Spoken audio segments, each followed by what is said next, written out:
ನಮಸ್ಕಾರ, ನನ್ನ ಹೆಸರು ರೋಹನ್ ಭರತ್ಚಂದ್ರ.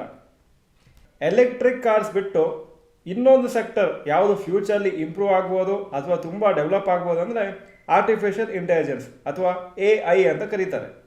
ಇದು ಸೆಕ್ಟರ್ ಆಫ್ ದ ಫ್ಯೂಚರ್ ಅಂತ ಕರಿಬೋದು. ಯಾಕಂದರೆ ಈಗ ಸದ್ಯಕ್ಕೆ ಇನಿಷಿಯಲ್ ಸ್ಟೇಜಸಲ್ಲಿದೆ. ಇಂಗ್ಲೀಷಲ್ಲಿ ನಾವು ನೇಸೆಂಟ್ ಸ್ಟೇಜಸ್ ಅಂತ ಹೇಳ್ತೀವಿ. ಇನ್ನೂ ಅದರ ಫುಲ್ ಪೊಟೆನ್ಷಿಯಲ್ ಗೊತ್ತಾಗಲಿಲ್ಲ ಜನರಿಗೆ ಹಾಗೂ ಬೇರೆ ಬೇರೆ ಕಂಪ್ನೀಸಿಗೆ. ಫ್ಯೂಚರಲ್ಲಿ ಆರ್ಟಿಫಿಷಿಯಲ್ ಇಂಟೆಲಿಜೆನ್ಸ್ ಎಲ್ಲ ಜಾಗದಲ್ಲಿ ಯೂಸ್ ಆಗುತ್ತೆ, ಬೇರೆ ಬೇರೆ ಸೆಕ್ಟರ್ಸಲ್ಲಿ ಬೇರೆ ಬೇರೆ ಕಂಪ್ನೀಸಲ್ಲಿ ಯೂಸ್ ಆಗುತ್ತೆ. ಆವಾಗ ಎಷ್ಟು ಪೊಟೆನ್ಷಿಯಲ್ ಇದೆ ಅಂತ ಗೊತ್ತಾಗುತ್ತೆ. ಸದ್ಯಕ್ಕೆ ಎಲೆಕ್ಟ್ರಿಕ್ ಕಾರ್ಸ್ ಇಂಡಿಯಾದಲ್ಲಿ 1% ಮಾತ್ರ ಇದೆ.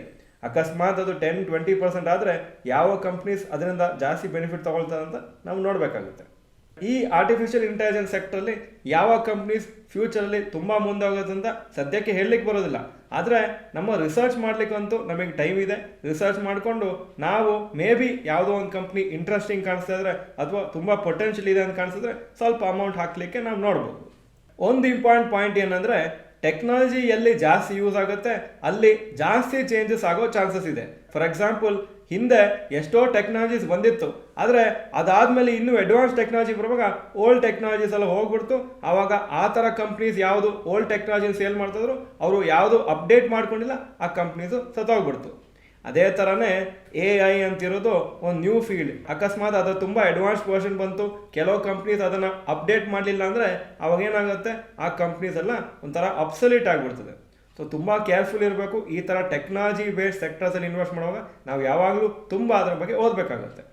ನಾನು ಇವತ್ತು ಒಂದು 3 ಕಂಪ್ನೀಸ್ ಬಗ್ಗೆ ಕೆಲವು ಡೀಟೇಲ್ಸನ್ನು ಕೊಡ್ತಾ ಇದ್ದೀನಿ. ಯಾವುದು ಅನಲಿಸ್ಟ್ ಟ್ರ್ಯಾಕ್ ಮಾಡ್ತಾ ಇದ್ದಾರೆ with respect to artificial intelligence. ಮೊದಲನೇ company Oracle financial services, very famous company. ಇದು Oracle company US subsidiary company, ಹಾಗೂ ಇವರು ಸಾಫ್ಟ್ವೇರ್ ಸೊಲ್ಯೂಷನ್ಸ್ ಪ್ರೊವೈಡ್ ಮಾಡ್ತಾರೆ ಬ್ಯಾಂಕಿಂಗ್ ಹಾಗೂ ಫೈನಾನ್ಷಿಯಲ್ ಕಂಪ್ನೀಸ್ಗೆ. ಮೋಸ್ಟ್ ಆಫ್ ದ ಕಂಪ್ನೀಸು ಇವರ ಸಾಫ್ಟ್ವೇರ್ಸ್ ಯೂಸ್ ಮಾಡ್ತಾರೆ. ಫಾರ್ ಎಕ್ಸಾಂಪಲ್, ಯಾವುದೋ ಬ್ಯಾಂಕಿಗೆ ಹೋಗುವಾಗ ಅವರು ಸಾಫ್ಟ್ವೇರ್ ಯೂಸ್ ಮಾಡ್ತಾರಲ್ಲ ನಮ್ಮ ಟ್ರಾನ್ಸಾಕ್ಷನ್ಸ್ ಎಲ್ಲ ಎಕ್ಸಿಕ್ಯೂಟ್ ಮಾಡೋಕ್ಕೆ, ಅದು ಒರಾಕಲ್ ಥರ ಕಂಪ್ನೀಸ್ ಅವ್ರಿಗೆ ಪ್ರಿಪೇರ್ ಮಾಡಿ ಕೊಡ್ತಾರೆ. ಈಗ ಕೆಲವು ಪ್ಯಾರಾಮೀಟರ್ಸ್ ಓದ್ತಾ ಇದ್ದೀನಿ ಒರಾಕಲ್ ಫೈನಾನ್ಷಿಯಲ್ ಸರ್ವಿಸಸ್ದು. ಮಾರ್ಕೆಟ್ ಕ್ಯಾಪ್ ಈ ಕಂಪ್ನಿದು ಅರೌಂಡ್ 36,000 crores ಇದೆ. ಸೇಲ್ಸ್ ಗ್ರೋತ್ ಲಾಸ್ಟ್ 5 years ಬರೀ 5% per annum ಇದೆ, ಹಾಗೂ ಪ್ರಾಫಿಟ್ ಗ್ರೋತು 8% per annum ಇದೆ. 5 years ಆವ್ರೇಜ್ ROE 26% ಇದೆ. 3 ವರ್ಷದ ಸ್ಟಾಕ್ CAGR 11% per annum, 5 ವರ್ಷ ಸ್ಟಾಕ್ CAGR 4%, ಹಾಗೂ 10 ವರ್ಷ CAGR 3% per annum. So figures in terms of stock price returns ಅಷ್ಟು ಚೆನ್ನಾಗಿಲ್ಲ, ಆದರೆ ತುಂಬ ಒಂದು ಎಸ್ಟಾಬ್ಲಿಷ್ ಕಂಪ್ನಿ ಈ ಸೆಕ್ಟ್ರಲ್ಲಿ. ಎರಡನೇ ಕಂಪ್ನಿ ಟಾಟಾ ಎಲ್ಎಕ್ಸಿ. ಇವರು design and technology services provide ಮಾಡ್ತಾರೆ ವೇರಿಯಸ್ ಇಂಡಸ್ಟ್ರೀಸಿಗೆ. Automotive, broadcast, communications, health care ಹಾಗೂ ಟ್ರಾನ್ಸ್ಪೋರ್ಟೇಷನ್. ಅವರು system integration and support and software development services provide ಮಾಡ್ತಾರೆ. ಅವರ ಮೇನ್ 2 ಡಿವಿಷನ್ಸೇ ಇದು. ಈ ಎಲ್ಲ ಸೆಕ್ಟರ್ಸು ಒಂಥರ ಲೇ ಮ್ಯಾನಿಗೆ ಅರ್ಥ ಆಗದೆ ಇರೋ ಸೆಕ್ಟರು. ನಿಮಗೆ IT ಬ್ಯಾಕ್ಗ್ರೌಂಡ್ ಇದ್ದರೆ ಅವ್ರು ಏನು ಮಾಡ್ತಾರೆ ಅಂತ ಚೆನ್ನಾಗಿ ಅರ್ಥ ಆಗುತ್ತೆ, ಇಲ್ಲ ಅಂದರೆ ತುಂಬ ಓದಬೇಕಾಗತ್ತೆ ಅವರ ಸರ್ವಿಸಸ್ ಯಾರಿಗೆ ಯೂಸ್ ಆಗುತ್ತೆ ಹಾಗೂ ಏನು ಪ್ರೊವೈಡ್ ಮಾಡ್ತಾರೆ ಅಂತ. ಟಾಟಾ ಎಲ್ಎಕ್ಸಿ ಇದು ಪ್ಯಾರಾಮೀಟರ್ಸ್ ಓದ್ತಾ ಇದ್ದೀನಿ. Market cap 52,438 crores, sales growth last 5 years 18% per annum, profit growth last 5 years 26% per annum. 5 ವರ್ಷದ ಆವ್ರೇಜ್ ROE 35%, 3 ವರ್ಷ ಸ್ಟಾಕ್ CAGR 75%, 5 ವರ್ಷದ ಸ್ಟಾಕ್ CAGR 53%, 10 ವರ್ಷ ಸ್ಟಾಕ್ CAGR 52% per annum. ಮೂರನೇ ಕಂಪ್ನಿ ಇವತ್ತಿನ ವಿಡಿಯೋಲಿ ಹ್ಯಾಪಿಯೆಸ್ಟ್ ಮೈಂಡ್ ಟೆಕ್ನಾಲಜೀಸ್. ಇವರು infrastructure management and security services, digital business solutions and product engineering services provide ಮಾಡ್ತಾರೆ.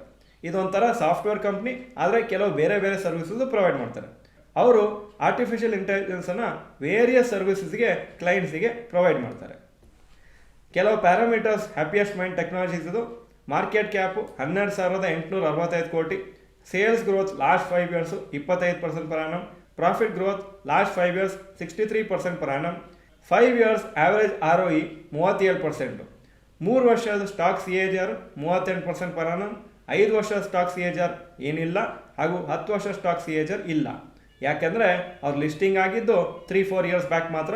ಇನ್ನೂ ಸ್ಟಾಕ್ ಮಾರ್ಕೆಟಲ್ಲಿ ಅವರ ಹಿಸ್ಟ್ರಿ 5-10 ವರ್ಷ ಇಲ್ಲ. ಈ ಥರ ಎಮರ್ಜಿಂಗ್ ಫೀಲ್ಡ್ಸ್ ಅಂತ ಏನು ಕರಿತೀವಿ, ನಾವು ತುಂಬ ರಿಸರ್ಚ್ ಮಾಡಬೇಕಾಗತ್ತೆ, ತುಂಬ ಡೀಟೇಲಾಗಿ ಓದಬೇಕಾಗತ್ತೆ. ಯಾಕಂದರೆ ಅಷ್ಟು ಈಸಿ ಅಲ್ಲ ಅರ್ಥ ಆಗಲಿಕ್ಕೆ. ನಮಗೆ ಅವರ ಬಿಸ್ನೆಸ್ ಅರ್ಥ ಆದರೆ ನಮಗೆ ಅವರ ಪರ್ಟಿಕ್ಯುಲರ್ ಕಂಪ್ನಿ ಮೇಲೆ ಕಾನ್ಫಿಡೆನ್ಸ್ ಬರುತ್ತೆ ಹಾಗೂ ಇನ್ವೆಸ್ಟ್ ಮಾಡಲಿಕ್ಕೆ ಕಾನ್ಫಿಡೆನ್ಸ್ ಬರುತ್ತೆ. ಇಲ್ಲ ಅಂದರೆ ಏನಾಗುತ್ತೆ, ನಾವು ಯಾವಾಗಲೂ ಕನ್ಫ್ಯೂಸ್ ಆಗ್ತೀವಿ ಹಾಗೂ ಯಾವಾಗಲೂ ನಾವು ಇದರಲ್ಲಿ ಹಾಕಬೇಕಾ ಬೇಡವಾ ಅಥವಾ ಕಂಟಿನ್ಯೂ ಮಾಡಬೇಕಾ ಬೇಡವಾ ಅಂತ ಗೊತ್ತಾಗೋದಿಲ್ಲ.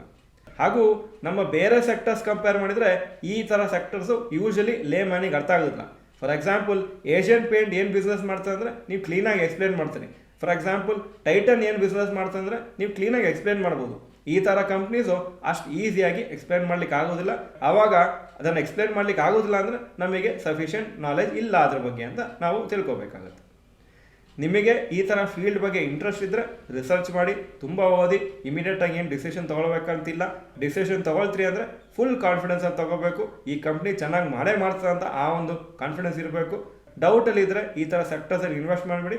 ಇನ್ನೂ ಸುಮಾರು ಸೆಕ್ಟರ್ಸಲ್ಲಿ ಗ್ರೋತ್ ಇರುತ್ತೆ, ಅದರಲ್ಲಿ ಇನ್ವೆಸ್ಟ್ ಮಾಡಿದರೆ ಸಾಕಾಗುತ್ತೆ. ಈ ವಿಡಿಯೋ ಚೆನ್ನಾಗಿದ್ರೆ ಲೈಕ್ ಬಟನ್ ಪ್ರೆಸ್ ಮಾಡಿ. ಹಾಗೂ ಸದ್ಯಕ್ಕೆ ಆರ್ಟಿಫಿಷಿಯಲ್ ಇಂಟೆಲಿಜೆನ್ಸ್ ರಿಲೇಟೆಡ್ ಯಾವುದೋ ಒಂದು ಕಂಪ್ನಿಯಲ್ಲಿ ನೀವು ಇನ್ವೆಸ್ಟ್ ಮಾಡಿದ್ರಾ? ಹೌದು ಅಂದರೆ ಎಸ್ ಅಂತ ಹಾಕಿ, ಇಲ್ಲ ಅಂದರೆ ನೋ ಅಂತ ಕಮೆಂಟ್ ಸೆಕ್ಷನಲ್ಲಿ ಟೈಪ್ ಮಾಡಿ. ನಮ್ಮ ಚಾನಲ್ಗೆ ಸಬ್ಸ್ಕ್ರೈಬ್ ಮಾಡಲಿಲ್ಲ ಅಂದರೆ subscribe button bell icon press ಮಾಡಿ. ವಿಡಿಯೋ ನೋಡಿದ್ದಕ್ಕೆ ಧನ್ಯವಾದಗಳು. ನಮಸ್ಕಾರ.